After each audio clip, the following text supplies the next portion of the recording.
Abstractions and encapsulations are two key concepts in object-oriented programming, such as Java. These two concepts are closely related but serve different purposes. In a Java class, we can have a collection of methods and constants. These may be public, private, protected. These are what we call class contract. You can think of it as a class that may contain methods without a body, or it could have static methods, constant fields, etc. They define a contract for classes that implement it, basically specifying what methods or what these behaviors are in a class. And the client who uses this class will have no idea of the implementation details inside these methods and other class definitions such as fields. The implementation is basically a black box hidden from the client. That is abstraction. Encapsulation, on the other hand, is the bundling of data or fields and methods or behaviors that operate on the data into a single unit or class. Encapsulation hides the internal state of an object and requires that all interactions occur through well-defined interfaces or methods. We'll look at how abstractions and encapsulations are defined and implemented in Java. Think of abstractions as focusing on the outside view of an object or what it does, while encapsulation focuses on the inside view of an object or how it does it. Encapsulation enables abstraction by hiding the internal implementation details of an object, allowing you to define abstract interfaces that expose only essential functionalities.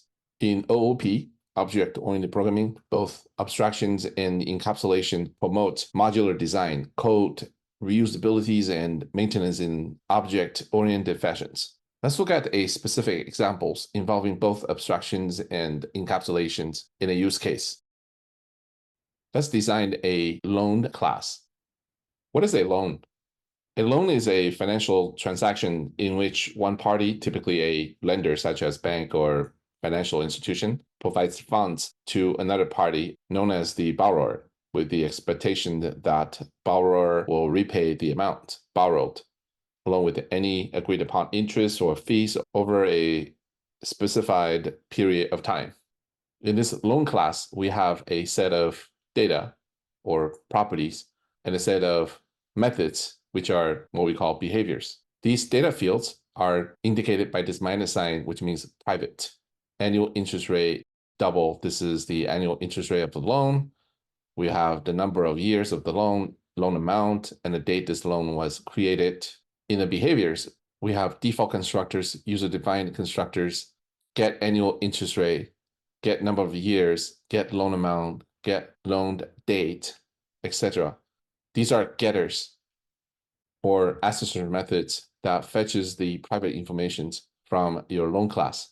Encapsulation takes place by setting these variables or fields private from the outside, or any client making use of this loan class, they'll have no idea what those values are.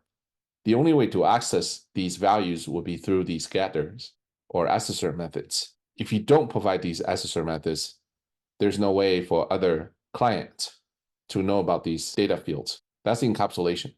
You can also choose to have certain amount of data that are not revealed, that are only internal to this loan class.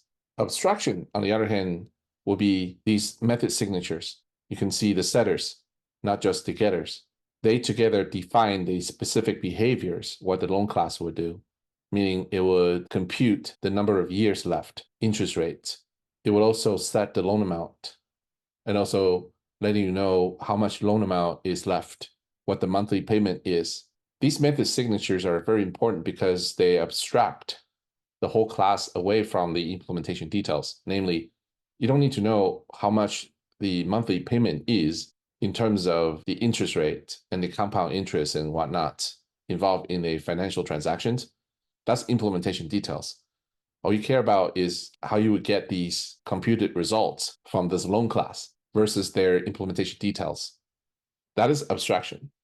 In Java, we can use abstract class or interfaces as the means to abstract methods, default methods, static methods, and constant fields, basically defining a contract for other clients to implement it.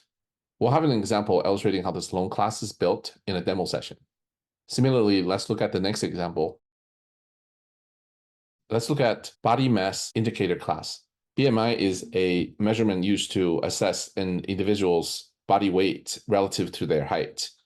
It is a widely accepted tool to determine whether someone is underweight, normal weight, overweight, or obese. We have a set of these private variables, namely name, age, weight, height. We have default constructors, user-defined constructors, and the getter for the status of a BMI, as well as the value of a BMI. These methods and constructor declarations, plus the declaration of these variables, forms the contract, or a template upon which the developers may implement their own logic for this BMI class. That is abstraction. Basically looking at this entire BMI as a contract.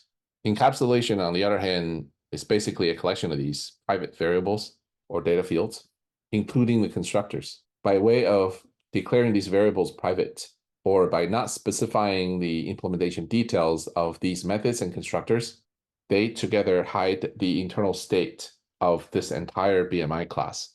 And the only way for any client to make use of this BMI class and interact with the data inside of it is through these public methods or well-defined interfaces. In summary, encapsulation is achieved by declaring fields as private and providing public getter and setter methods to access and modify these fields. Hopefully through the above examples, you gain a better understanding of both abstractions and encapsulation concepts in OOP.